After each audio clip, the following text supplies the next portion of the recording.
A very good afternoon to Zimbabwe and welcome to Africa and Beyond Television Network. Let us quickly take a look on what is happening in the nation of Zimbabwe. We are here to give you updates about what is happening in the nation of Zimbabwe. Advocate Fadzai Mahere is challenged Nick Mangwana after he professed ignorance about the country's economics. So Nick Mangwana is the spokesperson. He does not need to rely on his own things or on his own information. What he needs to do is to make sure that he just understands what is happening and what needs to be done. So let us go to Advocate Fadzai Mahere so that we get to understand kuti zvinhu zvacho zviri kumbofamba sei. So Nick Mangwana, as a government official, is commenting on issues he does not understand. And sometimes you end up shaming yourself, especially when you are somebody with a government to explain things. So Nick does not need to actually deal with some issues. He just needs to understand what is really happening and take advice from experienced people. Advocate Fadzai Mahere here is raising something very important and very pertinent. Let us bring it right here. Let us try to expand it so that we can talk about this whole issue. She says, first of all, from a legal perspective, public spending is covered by the budget statement, which is not the preserve of any parliamentary committee. It is canvassed by the Minister of Finance, not the Public Accounts Committee, as you erroneously suggest. Read Section 305 of the Constitution. So you'd see that what Nick Mangwana is doing is ZANU-PF always does things illegally. And when they does things illegally, they don't want anybody to actually challenge them, to correct them, to show them how things should be done. So as the matter of law, we have to know that a budget statement is a public record. Once something is a public record, that thing cannot be done without the accountability of public, without public scrutiny, without updating the public about such issues. So the government of Emmerson Mnangagwa has a history of doing things under the cover of darkness, and this is what Advocate Fadzai Mahere is saying. And according to Section 298 of the Constitution, it requires that there be transparency, there be accountability in all matters of public finance. And in any event, any member of the public has the right to access such information under Section 62. So you would see that Nick Mangwana does not know the components of Section 298. He does not know the components of Section 62, where 298 speaks about transparency and accountability, and where Section 62 gives the public or members of the public the right to access that information which is supposed to be transparent and accountable. So Nick Mangwana then failed to understand that each time the budget was debated in the past, it was debated, you'd see that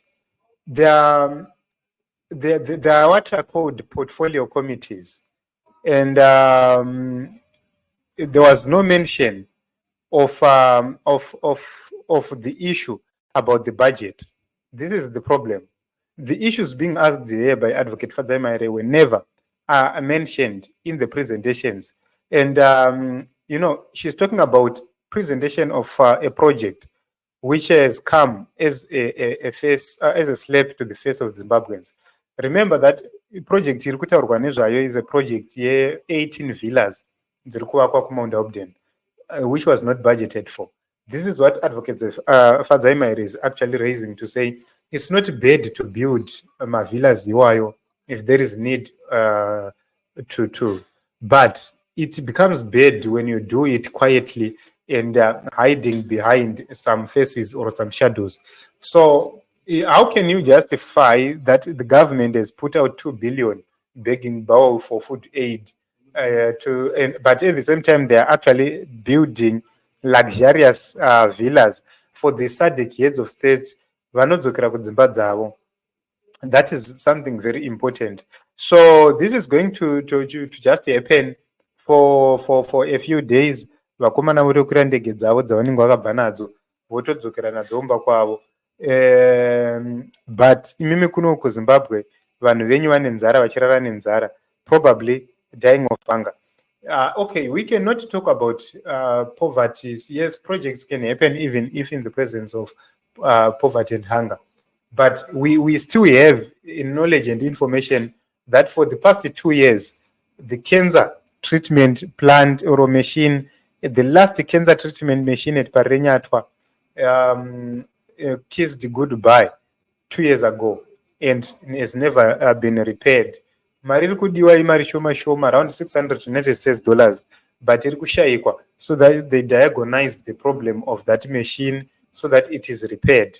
So you'd see that they failed to actually tell us where the money is coming from, since the budget does not say anything, because the budget should be something which caters for everything. And in cases maybe you have an extra expenditure or something else, you need to have a budget surplus, or supplementary budget. Notice a supplementary budget will have to come into effect such that it comes to supplement all those issues. But Nick Mangwana shows ignorance or professes ignorance and seems not to be aware of such things. So the same government which we have has failed to secure running water in universities, Wi-Fi in universities, especially in this digital era. And they failed to fix the National Sports Stadium. At the same time, they are building villas for my president. So they failed to deal with the issue of load shedding, yet they are running around to build my villa as if we don't have hotels in Harare. So, Advocate Fadzai then clearly says it's not about Zimbabwe being poor, it's about mismanaging. So all this was in response to what Nick Mangwana said. He says you should have joined the Public Accounts Committee for you to have access to this granulated information by the institutions. Sorry, you left Pali. We speak on general policy items. So I would talk about this whole issue, not on the position of being a member of parliament. Personally, as a citizen of Zimbabwe, I'm entitled to commenting on what is happening in the nation of Zimbabwe. And also I'm entitled to ask questions. I don't need to be in parliament, or I don't need to go through the MP for my answers to be answered. Because if you take a look in Zimbabwe, parliament belongs to ZANU-PF. It's controlled by ZANU-PF. The MPs are captured by ZANU-PF, and whatever they do the bidding of ZANU-PF. So we cannot rely on them. And this is the reason why they should make sure that they fix some things which are happening. So Nick Mangwana has been shamed. He's actually lost. Then Rusty Makam was not so late to come and respond with the response. He says the Public Accounts Committee is a post-audit committee relying on the Auditor General's reports mainly, not exclusively. The Budget and Finance Committee handles what it says. Budget and the finances, where in the national budget are the developments going on for the SADC mentioned. So you'd see kuti ndo vanhu vari kutitungamirira ava guys havana kana knowledge, they don't even know. Munhu ane knowledge hari nani kuti you see this person is simply defending, but know how anayo knowledge anayo. Manje Nick Mangwana anotori neignorance dziri bad to worse. He will never respond. Chaanogona kudriva motikari yake achienda kuzeva achienda kupi mafaro. But those are very team Zimbabwe. Let us talk in the comment section. What do you really think? Advocate Fadzai is raising simple issues, but very important issues. But she's being told, in parliament, why should one be in parliament?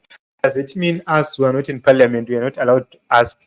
And will the MPs of ZANU-PF come to ask questions if we tell them to do so? I doubt. It is what it is. We'll continue to watch and see what is happening in the nation of Zimbabwe, particularly the political arena, the politics of Zimbabwe. So I love you all. Thank you very much for continuously supporting us, and thank you very much for coming here on Africa and Beyond Television Network. Let us meet in other episodes as well as other broadcasts.